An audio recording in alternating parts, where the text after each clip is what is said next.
DP classes में आपका स्वागत है। आज हम पढ़ने जा रहे हैं important terms related to spherical mirror. ठीक है, इसके पहले वाले जो टॉपिक्स हैं हमने पढ़े हैं। सबसे पहले पढ़ा हमने रिफ्लेक्शन, है ना, और उसके बाद में लॉ ऑफ रिफ्लेक्शन पढ़ लिया। इसके साथ में हमने पढ़ा कॉनकेव और कॉन्वेक्स मिरर को कैसे पहचानेंगे विद एग्जाम्पल, है ना। तो वो वीडियो आप अच्छे से देखना, क्योंकि इसके बाद में हर एक टॉपिक एक दूसरे से कनेक्टेड है। और मैं सही बात बता रही हूँ, अगर आपने सारे वीडियो देखे तो आपको कहीं भी दोबारा पढ़ने की जरूरत नहीं पड़ेगी और आपके आने वाले एग्जाम में बहुत ज्यादा हेल्पफुल होने वाला है। ये वीडियो आपके 10th में काम में आ सकता है, 10th का है ही, है ना, 11th में भी काम में आ सकता है, 12th में भी काम में आ सकता है, क्योंकि आगे इससे रिलेटेड टॉपिक है। ठीक है, अब देखो यहाँ पे सबसे पहले इंपॉर्टेंट टर्म बताने जा रही हूँ, जो कि नेक्स्ट वीडियो में बताऊंगी, इमेज फॉर्मेशन, है ना। इमेज कैसे बनते हैं समझना हमें कि जो कॉनकेव मिरर और कॉन्वेक्स मिरर होता है, कॉनकेव मिरर ये होता है क्या, बोल मत देना, ये होता है, क्योंकि मैंने इसके पहले बहुत ही अच्छे से समझा रखा है। जाके आई बटन में या फिर डिस्क्रिप्शन में दोनों जगह जाके देख लेना कि कॉनकेव मिरर कॉन्वेक्स मिरर को कैसे पहचाने। ठीक है, अब देखो यहाँ पे क्या करना है, ये यहाँ पे वेक्स उभरा हुआ है, तो इसका मतलब क्या है, कॉन्वेक्स मिरर। अब इस कॉन्वेक्स मिरर में और यहाँ पे नीचे बना लेती हूँ मैं कॉनकेव मिरर। अब कॉन्वेक्स मिरर कॉनकेव मिरर दोनों में मैं साथ साथ में समझाती जाऊंगी, जिससे बाद में आपको कोई कंफ्यूजन ना हो, है ना। इसलिए मैंने दोनों मिरर बता दिए। ठीक है, अब इसको पहचानो कैसे, इसके लिए पहले वीडियो जाके देख लेना। सबसे पहले बात आई पोल की। तो पोल क्या होता है, जितना बड़ा ये कर्व होगा, इसका जो मिड पॉइंट होगा, चाहे यहाँ पे चाहे यहाँ पे, इसका जो मिड पॉइंट होगा यही क्या कहलाएगा, पोल। जिसको हम किससे डिनोट करते हैं, पोल को पी से, है ना। पोल को किससे डिनोट करते हैं, पी से। यहाँ पे भी पोल जो है इसको किससे डिनोट करेंगे, पी से। पूरा जो कर्व होता है उसी कर्व का जो मिड पॉइंट होगा वो क्या कहलाएगा, पोल कहलाएगा। ठीक है, इसके बाद में सेकेंड टॉपिक आता है प्रिंसिपल फोकस। प्रिंसिपल फोकस के पहले हमें ये पढ़ना है प्रिंसिपल एक्सिस क्या होता है। तो प्रिंसिपल एक्सिस इसी पोल से बनाते हुए एक 90 डिग्री की जो एक लाइन है, स्ट्रेट लाइन बनाएंगे। ये स्ट्रेट लाइन क्या होती है, प्रिंसिपल एक्सिस। एक बार हम ये भी बोल देते हैं कि पी और एफ के मिलाती हुई एक जो लाइन जाती है उसको प्रिंसिपल एक्सिस बोलते हैं। पर यहाँ पे पहले बता रही हूँ मैं, अभी लास्ट में मैं फिर से बताऊंगी, है ना। चूंकि हमें अब इसके बारे में देखना है प्रिंसिपल फोकस क्या होता है, तो उसके लिए समझाना जरूरी था। ठीक है, तो यहाँ पे क्या करेंगे, अगर प्रिंसिपल एक्सिस के मतलब कोई भी लाइन अगर अनंत से आ रही है, इनफाइनाइट से आ रही है ना, इनफाइनाइट से कोई लाइन आ रही है और वो रिफ्लेक्शन के बाद में जिस पॉइंट पे कट होती है, इस वाले में तो इधर ही वापस ही आएगी, है ना। यहाँ पे जिस पॉइंट पे कट करेगी इसी पॉइंट को क्या बोलते हैं हम, प्रिंसिपल फोकस।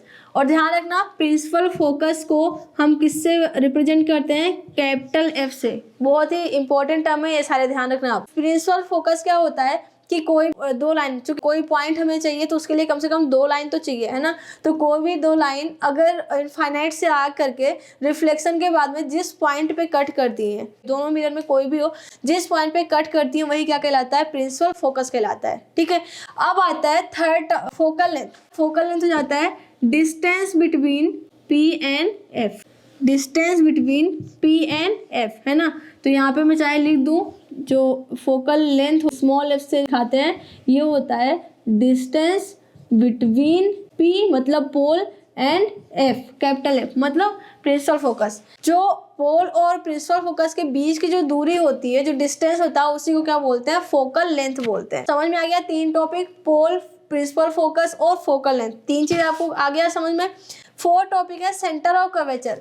अब मुझे एक बात बताओ, इस तरह का कोई एक सर्कल लेते हैं अपन, है ना। इसको यहाँ से कट करेंगे तो एक पार्ट होगा जो इधर रिफ्लेक्टिंग सरफेस बन जाएगा, एक इधर बनेगा, है ना। तो ये जो कटा हुआ पार्ट है, यहाँ से अगर कट गया कोई चीज, है ना, तो ये कटा हुआ जो पार्ट है ये किसी न किसी सर्कल का पार्ट ही है ना। ये जो कर्व है ये इस तरह का किसी सर्कल का ही पार्ट होगा, स्फीयर का पार्ट होगा, सर्कल का पार्ट होगा, जो भी है ना।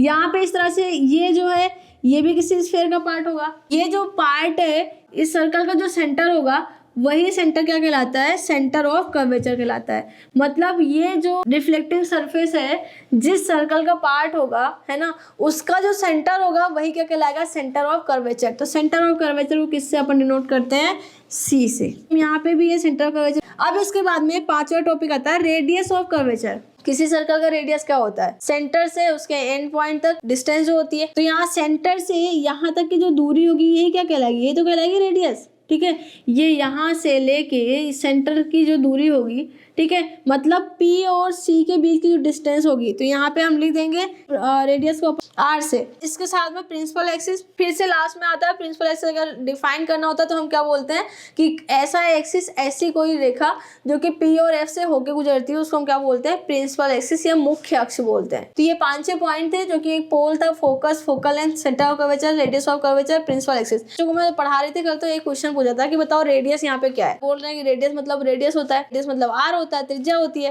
तो भाई रेडियस मतलब होता है जो इस कर्वेचर का पूरे जो रेडियस होता है वही क्या होता है, कहलाता है रेडियस ऑफ कर्वेचर कहलाता है। तो ये 4-5 पॉइंट है, समझने बहुत ज्यादा इंपॉर्टेंट है। एक चीज और इसके साथ में, यहाँ पे क्या है, ये R है, ये यहाँ पे क्या है, R है। क्वेश्चन है relation between R and F, relation between radius and focal length.